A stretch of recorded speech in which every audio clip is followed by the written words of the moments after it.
So thank you for being here so early on a Sunday morning. It's great to see you all here. As Barbara said, I'm Angela Ards. I'm a professor of literature at Boston College, and it's a treat to be with you and Kwame Alexander to talk about this really wonderful, beautiful, poignant, funny, sexy, delicious book. So what I'm thinking that we're going to do is talk together about 40 minutes or so, 45 minutes, and then I'll open it up for 10 minutes of Q&A with all of you. But first, I wanted Kwame to start maybe with just a little bit from the book to get a sense of it, to hear it in his voice. Thank you, Angela, for doing this. Thank you all for being here. I see we got some students here, which is cool. I'm always excited to meet young people who read the crossover and who read some of the books, and I appreciate you all doing that. And if you have any questions later, I'm happy to answer them. When I realized that this book was a memoir, I started getting scared for a lot of reasons. One was I write for children primarily, and there's some serious love poems in here that are extremely suggestive. And I started thinking, oh my gosh, librarians are never gonna buy my books again. My books will never be in classrooms again. What have I done? And then I remember I was on Instagram one day, and this librarian posted a video review of the book. And she's just raving about how much she loves the book. And I'm talking about grief, and I'm dealing with all these different things. And then her eyes light up, and she says, and he talks about his sexuality. And I was like, okay, I think we're going to be fine. I wanted to write a book that would share with my daughters how their father loved, how he wanted to be loved, how he failed at love. And that involved all types of love, romantic and familial and grief and the end of love. And so I guess the piece that I'll read is a piece that I wrote for my youngest kid, who's 14 and 6 feet tall. And I wanted her to understand sort of where she came from, and that the narrative for the end of her mother and I's marriage was not the woe, but it was the wonder. Like, I want the wonder to be the narrative. Like, it's called How We Made You. In the future, when you're newly married and the two of you are half hanging off your bed, fingers playing in each other's locks, your legs braided, loud garbage trucks beeping outdoors, no whining children yet to cook for, and you're talking about leaving your job, or whose family to visit for Christmas, or how lucky you are to be loved like this, or whatever it is you talk about after making love in the early morning, I want you to know that before our uncoupling, your mother and I used to work the door at a jazz club in Washington, D.C. And every Thursday night, we'd stand at the entrance collecting covers, greeting friends and regulars, feeding each other jerk wings, kissing the hot sauce from our lips, joking and laughing about this and that, holding each other when it got chilly, and later, when we'd get back to our one-room apartment on the other side of the 14th Street Bridge, we'd spread the money out on our bed, count our haul, smile if we could pay the rent, worry if we couldn't, and then we'd make our own music. And without fail, the woman next door would bang on the walls and tell us to turn it down. But we wouldn't, because we couldn't, because we knew how lucky we were to be loved like that.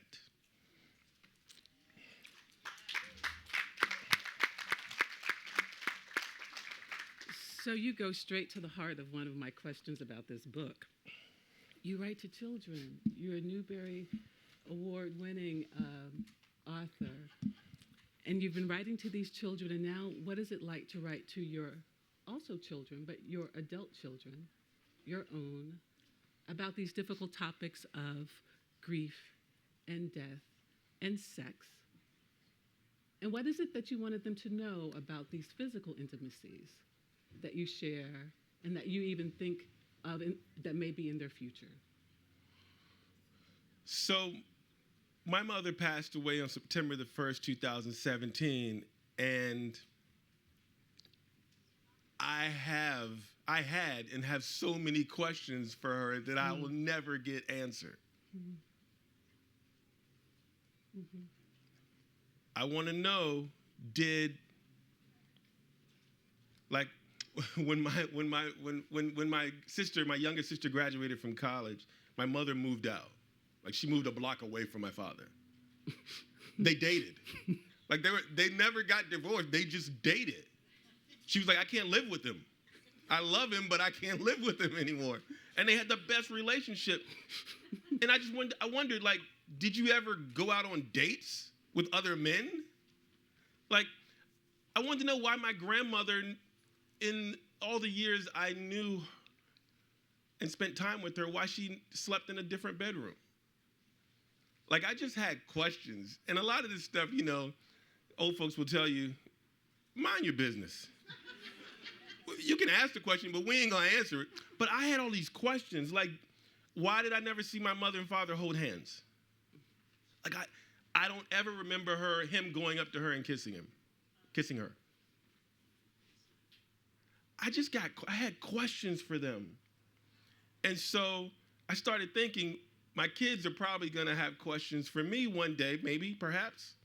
So let me answer those questions now, right? Let me answer those questions. And in answering those questions for them, oh my, did I discover so much about myself. My 31-year-old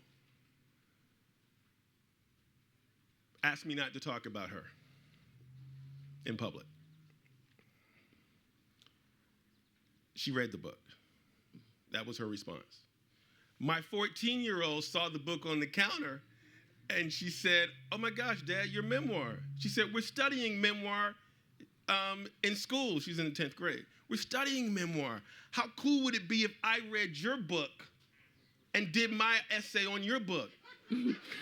She said, and then she said, it's not gonna happen, but how cool would it be? So she hasn't read it. I didn't expect her to read it, and if she reads it, she probably won't tell me anytime soon. But I wanted to give some answers. I wanted to tell them how I loved, how I failed, what were my intentions, how I'm trying to become better, a better father, a better son, a better lover, a better friend, a better man, right?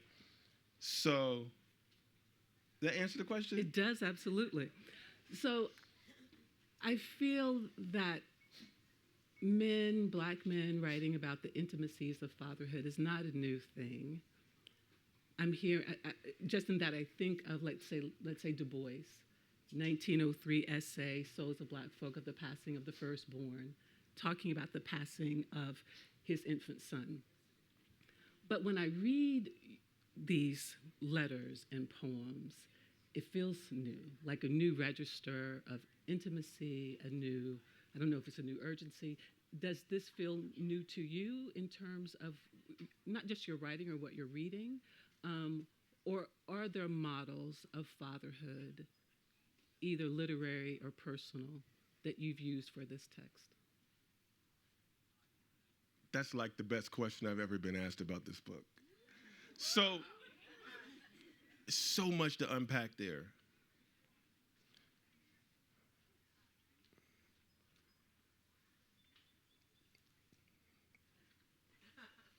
Stephanie, who is my daughter's mom, we were married for 23 years. So recently, she and my mom were really close. So recently we're talking, and I say, have you ever talked to Mom, my mother? My mom, she passed away 6 years ago. You know how when someone passes away, you hear from them, or you get messages, or you talk to them. Whatever culture or religion or community you come from, there's some aspect of that communication with the people who have passed on, the ancestors. And I haven't had that. And I've been hurt and scared and confused as to why I haven't had that moment. So I said, Steph, do you ever talk to Mom? And she said, I'll talk to her all the time. She said, I talk to her with Aunt Leela May, Aunt Cora. She's got this group of aunts and women who have passed on, and they all talk to her. And so the first thing that comes to my mind is, what about Uncle Philip? You talk to him? And I start naming all these men. And she's like, no, I don't talk. And she said, I didn't talk to them when they were alive. They would come by and pat me on the head or say, how are your grades? But they didn't really talk to me. I don't want to be that guy who's not remembered. I don't want to be that man. I don't want to be like my grandfather and my great-grandfather and my father. I don't want to be, and so I didn't have a model. And I'm not saying that in a judgmental way, because the other thing I also realize is that the men loved in the way that they were loved, in the way they were taught to be loved. It's like this generational thing that is this curse or this cycle of unemotional masculinity, and it's just wrong and unfair, and I don't want to be that guy.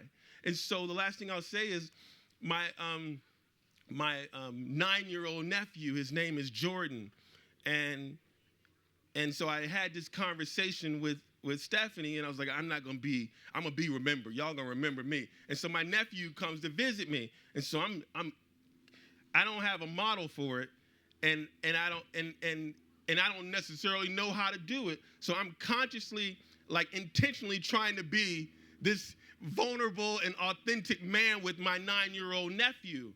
So my daughter said she wants to go to Target. So I'm like, Jordan, come on, go with me. So my daughter's in Target, and she's trying on clothes, and Jordan and I are laughing and telling jokes, and we're into it, and then we're dancing in the aisles, and people looking at us like we're crazy. We're just having a good time. And it's just a wonderful experience. And again, I'm trying to be this new man. And so the next day, they're back home in New York, and my sister texts me, and she says, Kwame, Jordan came up to me, and he said, Mom, I can't wait to be an uncle like Uncle Kwame.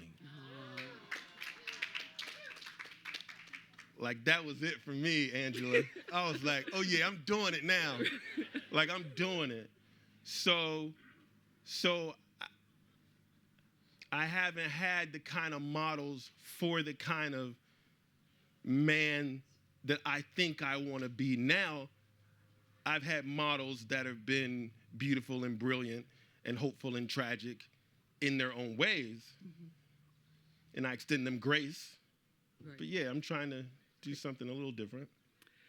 And so this non-traditional model is reflected in the book, right? Reflected in the form of the memoir, right? And you began in one of your introductions by saying, this is not a traditional memoir, it's just snapshots of a man learning to love. And in creating this portrait of yourself and these different ways of loving and these different stages of your loving, you have these different forms, right, to show the love. So there's this poetry, there's letters, there are these recipes, yumminess. So there's all these ways of your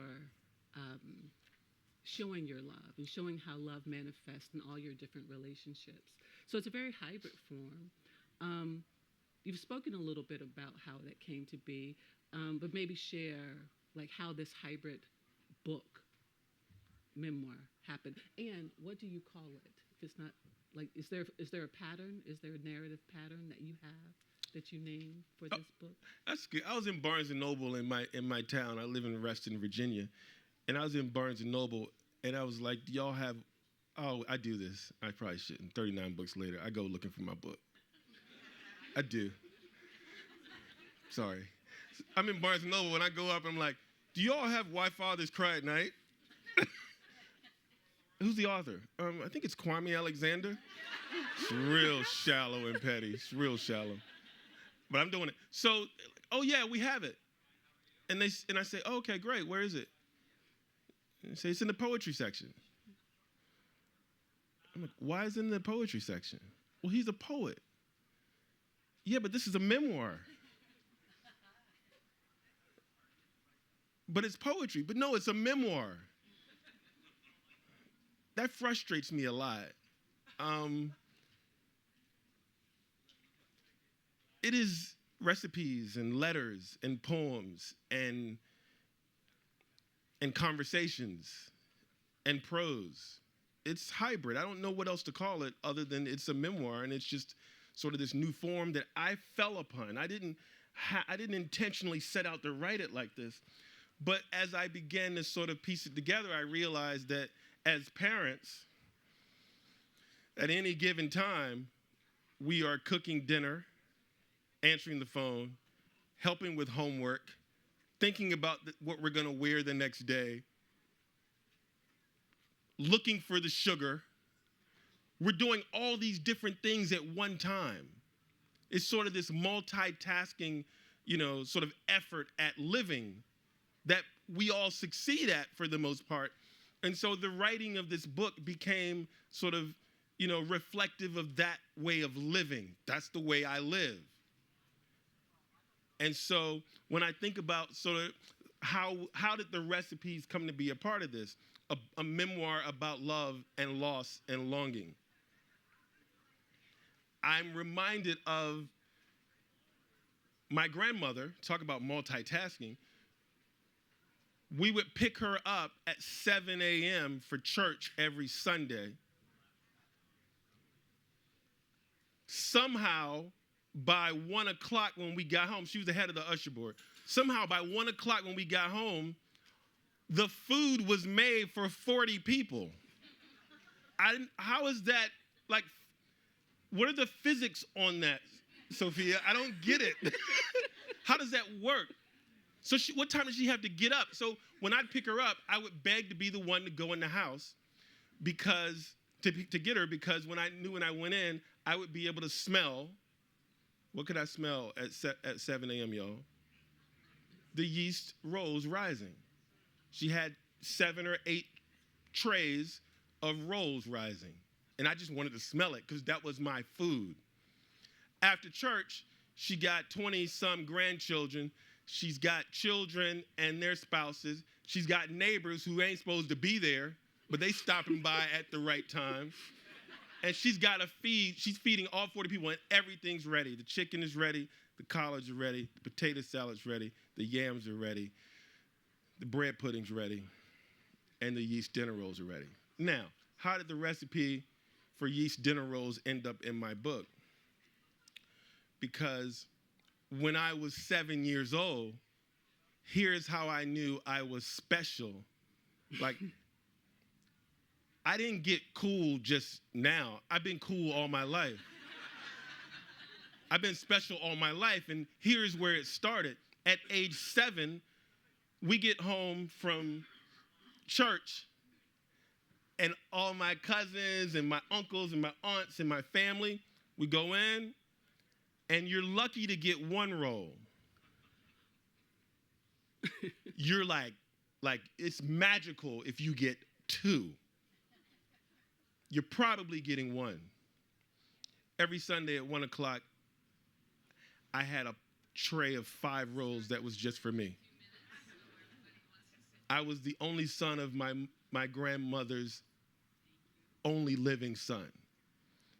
For whatever that means, I got a plate of 5 rolls for me. To this day, my cousins hate me. There's some specialness and some love in that, and I had to write about that and what that meant for me as a 7-year-old child, and how food was the thing I turned to when I wasn't very cool and I wanted to get a date, and so I cooked for her, and how I learned to love through that. And so that recipe's in the book because of that experience. A metaphor you have in the book that keeps going is this metaphor of a puzzle, how you pull things together. And I often, as I was reading all these different forms, the poetry and the letters and the recipes and finding a way to put it all together, I was like, it's this puzzle, right? He's figuring out how to put the puzzle together. And the metaphor, you mentioned it many times, but the first time is in the introduction, where you talk about how your mother taught you at maybe 2 or 3 to put some wooden blocks together, right, to make them into a puzzle. And that she left you to do it on your own a little sooner than you were ready for her to. But you did, and you learned how. So I was wondering if you could talk to us about your mother, the educator, the lover of words who taught you words, her influence on this book.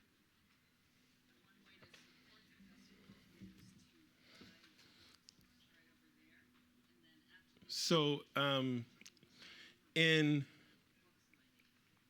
2017, I was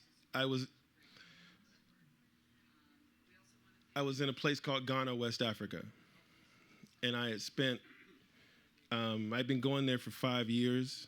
I've been going with writers and educators.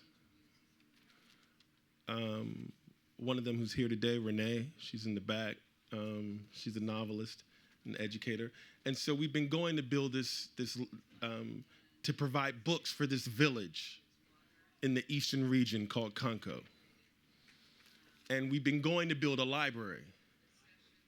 And so over the course of 5 years, I've been raising money with my friends and colleagues to build this library. We'd raised about $40,000.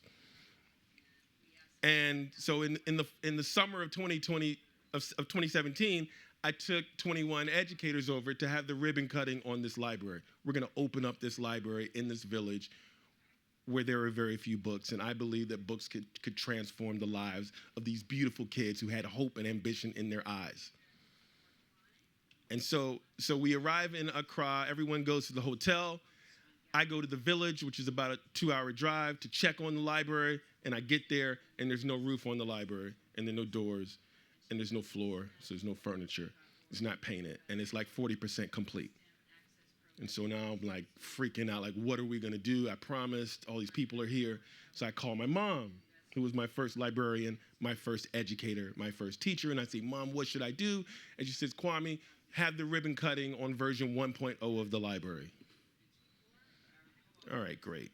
So we had the ribbon cutting on version 1.0. Everything's cool. Everyone goes back to the hotel. I talk to the council and the mayor, and I say very politely, what's up? I don't say it like that, y'all. Why wasn't the library complete? And he says, oh, it'll be okay, Kwame. Do not worry. I'm like, no, but it wasn't done. And we've been sending the money. And they say, oh, it'll be okay. Do not worry. No, I don't understand. Just, did you not want the library? And he looks at me and he says, we could have used a health clinic. And I was like, I never asked them what they wanted. I went over with sort of my Western intentions of trying to save the people, and I never asked them. I didn't go in a spirit of community, of coming together in unity.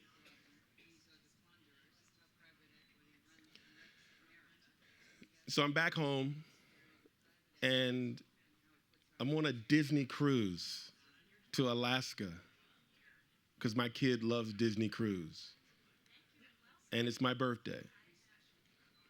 And so I'm turning off my phone. I'm not doing anything. I'm just chilling. I get back to land. I have 2 voicemails that are significant and life-changing. One is my mother saying happy birthday, which I still have. The second is my father saying, you need to come home. Your mother is ill. I fly back across the country. I drive to Virginia Beach. I get to my mother's condo, which is a block away from my father's house, and my father and sisters are outside, and there's an ambulance. And the EMT says, you're her son. She wants to talk to you. She's in the back. I get in the back of the ambulance. She looks at me. She says, I'm glad you made it. She's smiling. She's laughing. She says, I want you to come to the hospital with me.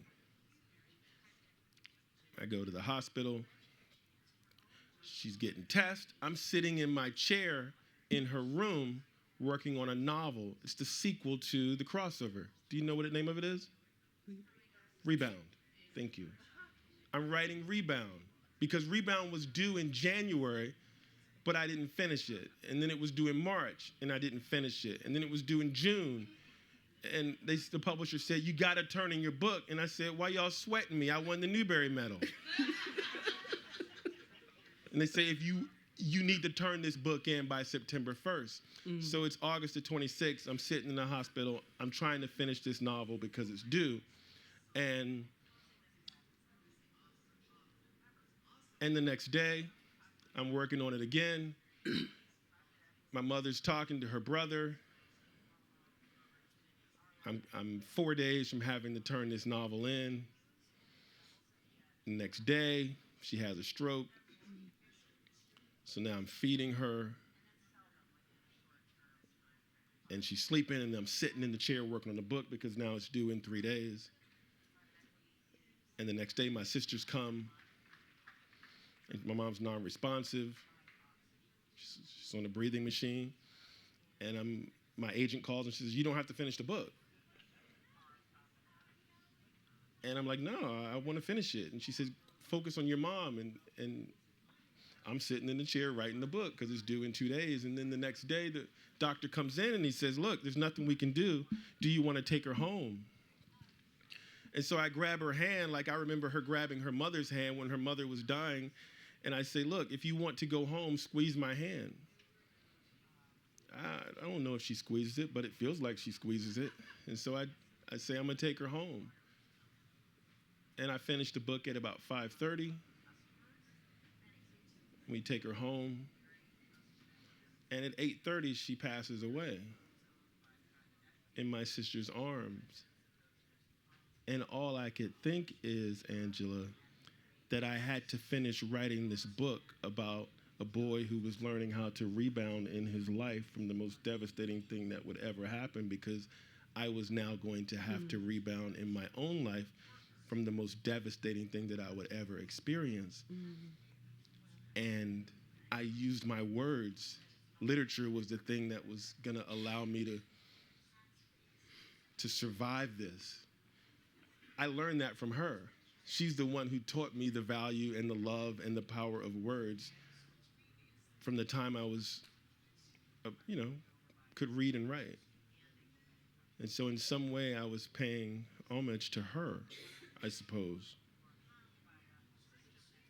The next year we go back to Ghana and we open up the Barbara E. Alexander Memorial Library and Health Clinic. And so it's just like this full coming circle, this woman who taught me the value and the love of words, who showed me how words could dance on the page, who made words cool for me when I had a father who was making words uncool for me by making me read his dissertations from Teachers College, Columbia University. So it was an interesting balance. But yeah. So you write funnily, lovingly of your bookish parents who taught you words, and to love them and to hate them and to love them again. And they were, like it's the 1960s, so they're having you read like Nikki Giovanni and Black Arts Movement poets. And when I was reading the second introduction of this book, it's a letter to your daughters, and you're explaining to them how the collection of poetry couldn't just be a collection of poems, right? You said, I'm going to find it, the little quote. You say something like, here it is. Oh, because the art you see cannot just be for the sake of the art. There must be a greater good, something meaningful, something significant. And when I read that, it reminded me of kind of the Black aesthetic of the Black Arts Movement poets, right? The idea that art can't just be for art's sake, they would say, that it needs to be utilitarian. And so I guess I'm wondering how that aesthetic shapes this book, or you're building on it, and maybe even departing from it in this work.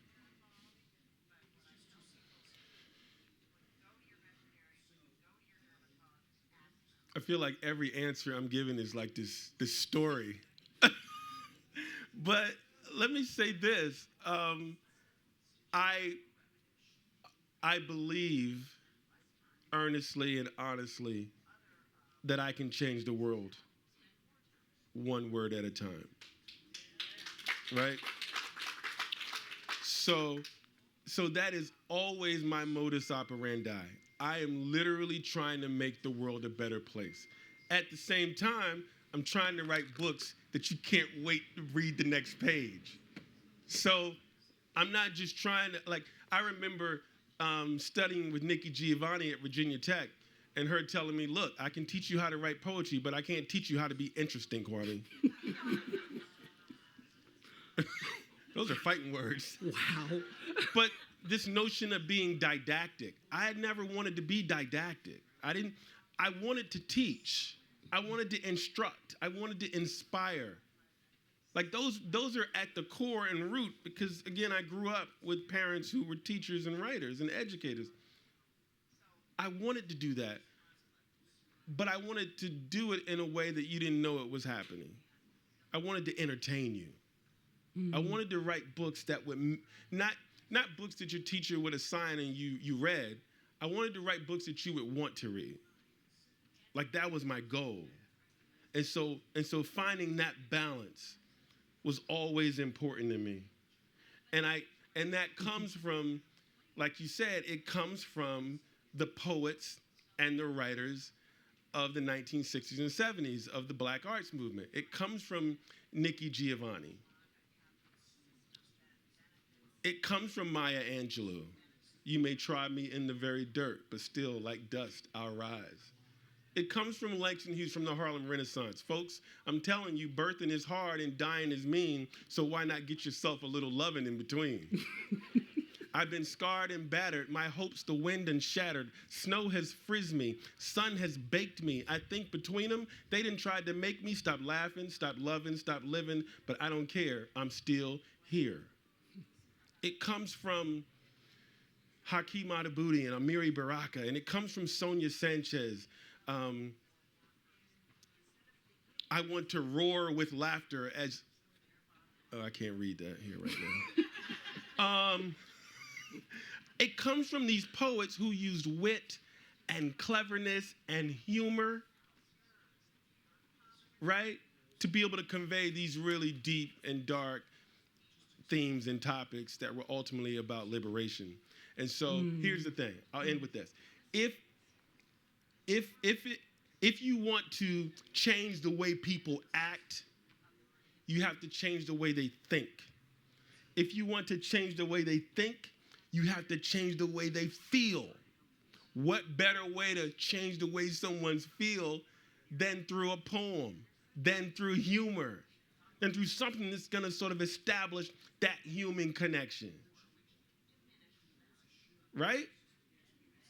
It works, y'all. I feel like you just answered a question I was going to ask you about the title of this memoir.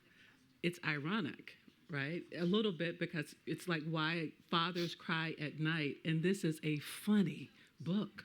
It's a pleasurable book. There's so much music. I want all the food of the recipes, especially the noodles with turkey legs. I must have that. It's a sexy book, right? There's all these pleasures in it. Why do you keep saying sexy? Because it is. So why Fathers Cry at Night? Why that title? Well, a number of reasons, y'all. I mean, sort of a glaring one is this notion that, it goes back to your question about having models for how to be a man. And crying at night is a way not to do it is the way not to do it. Is a way for you not to see me, and to see the whole me. Is a way for me to sort of protect that which I'm afraid of. And why? Why am I protecting that? I don't need to, I don't want to do that. I've been taught that I'm supposed to do that. I was in Nairobi, Kenya, recently, and I was talking to some of the men there, and I said, do y'all cry? Do y'all cry? Like, in this new sort of vulnerable Kwame, I be asking random questions, y'all. I know it sounds crazy. I was like, do y'all cry? He was like, oh, no, we do not. We do not cry. I'm like, why? He's like, we just don't do it. I said, when you were children, no, we were beat. We were caned if we cried. Like, it's such a thing. And I just feel like, it didn't serve me. It doesn't serve me. It doesn't serve us. I don't think it serves us. So this is kind of a long question, bear with me. There are lots of letters in this book. It's an epistolary memoir. You're writing to your mother and your father and your daughters, so many different people. And we're in a moment where we have a lot of epistolary memoirs, right? So I'm thinking about Ta-Nehisi Coates' Between the World and Me, Imani Perry's Breathe, which is kind of the woman's version of that, Kiese Layman's Heavy, which is an open letter to his mother. And all of them are kind of nodding to James Baldwin, right? The Fire Next Time, 1963, where he's writing a letter to his nephew on the occasion of the 150th anniversary of the Emancipation Proclamation. Baldwin says, we are celebrating this 150 years too soon. And I often think of Baldwin's text as modeling for us, particularly Black readers, but Americans in general, how we might love despite a hostile society, right? How we may focus on love as opposed to the hatred and the relentless racism all around us. And so when I think about your book of love, your epistolary memoir about love, do you see yourself in this tradition, this of open letters to a larger public, or no? I can't answer that. Like, you got to answer that. Like, the reader, I think the reader has to decide that. Certainly,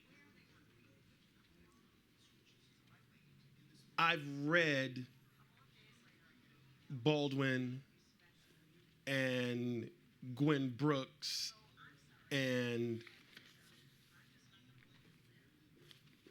Toni Morrison and Chinua Achebe and Frantz Fanon and Paulo Freire and all these books that I had to read as a 12-year-old because my father deemed that was necessary for me to become, I suppose, who I ended up becoming. I don't believe that what I'm doing is necessarily new. I believe, yeah. So I guess I'm in the tradition of a lot of the writers that you have mentioned and many more because I've read them and they have impacted and inspired me in so many ways. So I think that's the short of it. Sure.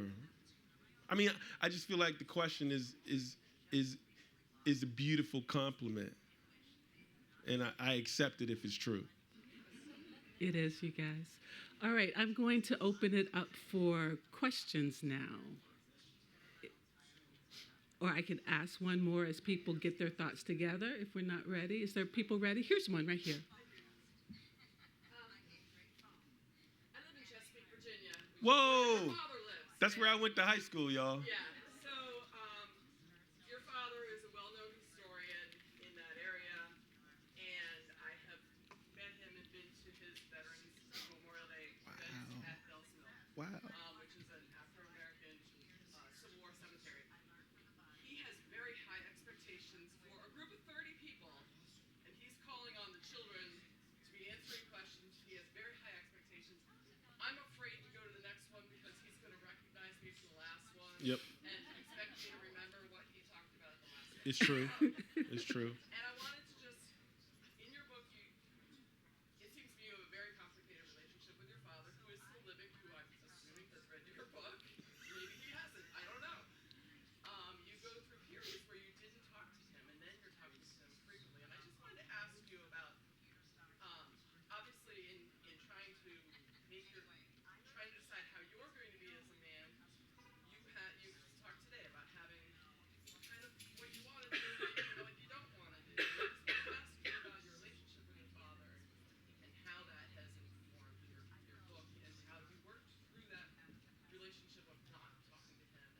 Sure.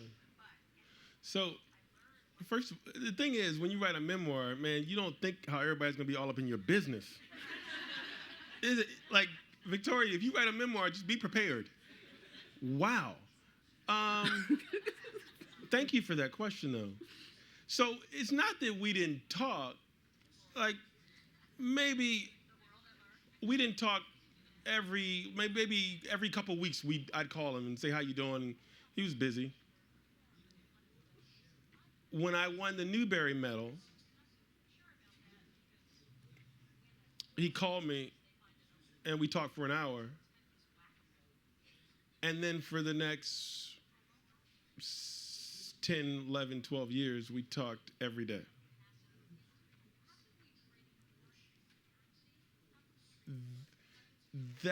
So what I had to finally realize, and I wrote about it in the book, is that that's the way he loved. He loved through words.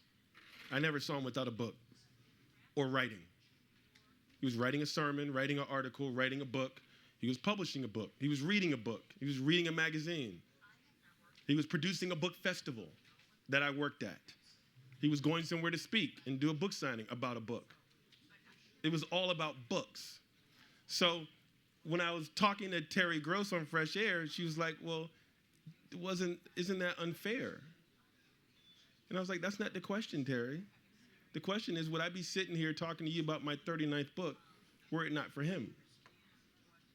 I had to finally figure out that I need to extend this man some grace, that's the way he loved me.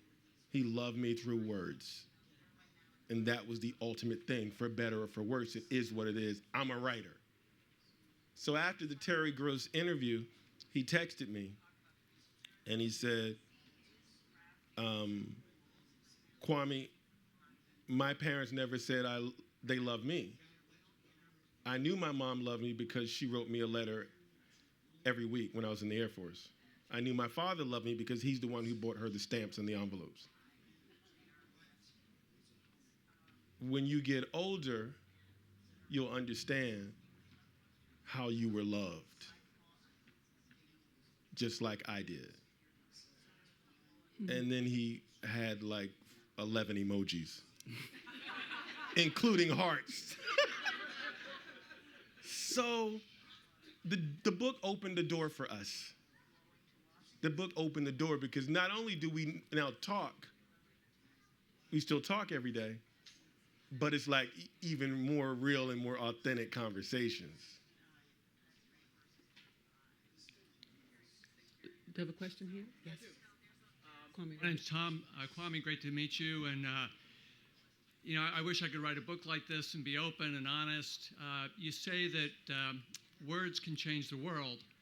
And it sounds like Kwame's on 2.0, a new adventure for himself, every day learning and exploring.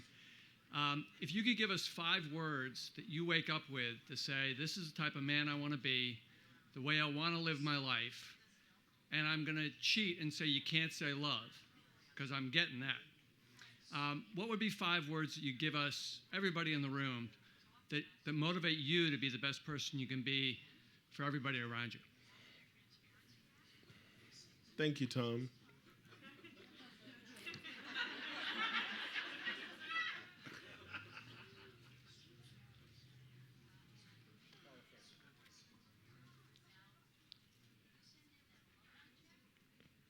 I am very afraid to be vulnerable. Have been most of my life. But I am fighting it. I am becoming more vulnerable, and I am finding that is leading me to have more authentic relationships with the people who love me and the people I love. And it just feels great.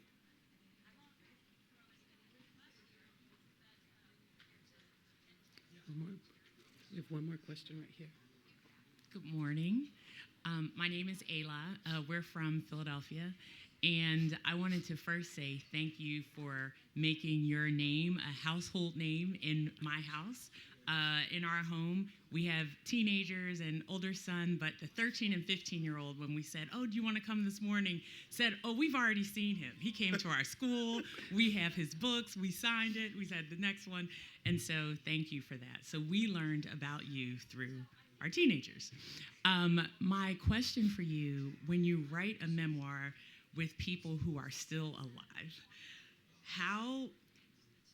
because so often people say, I'll write the book after they're gone, because I don't want to have to address talking to them about it. Did you have conversations with them first?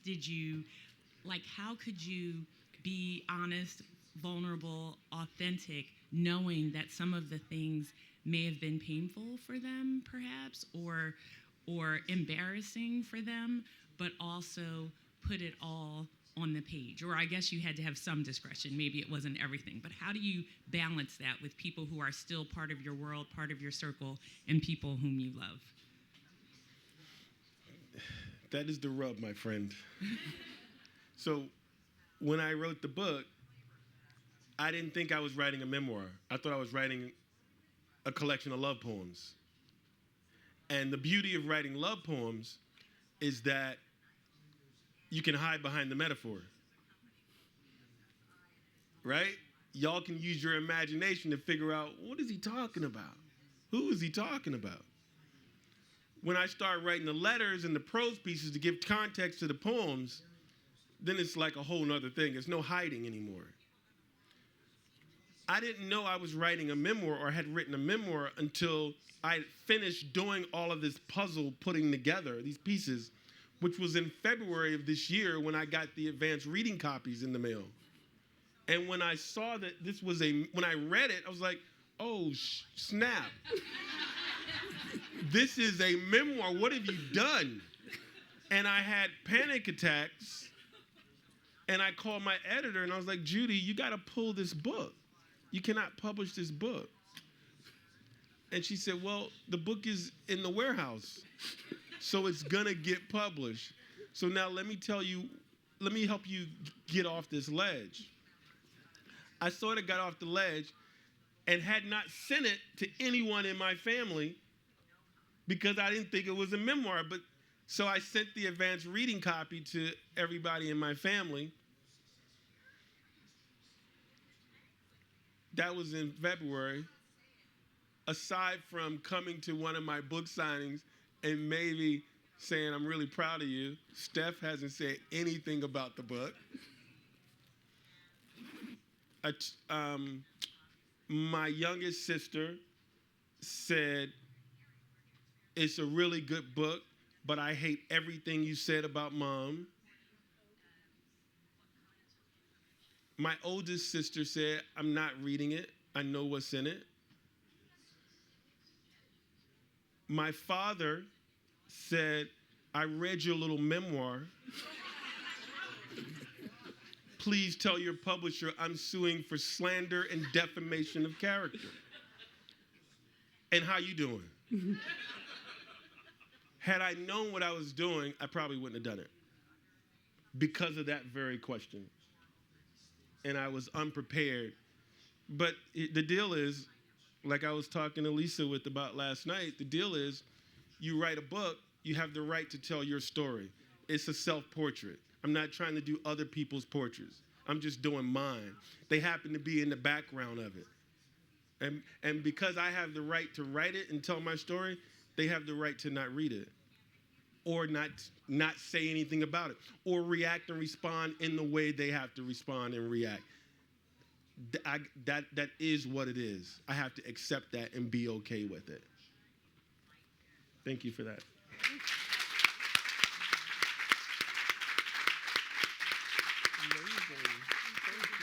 Thank you. Thank you, Kwame and Angela. And Kwame will be in the signing tent, so please make your way there, take his book, have him sign it. Thank you very much. You did so good, though.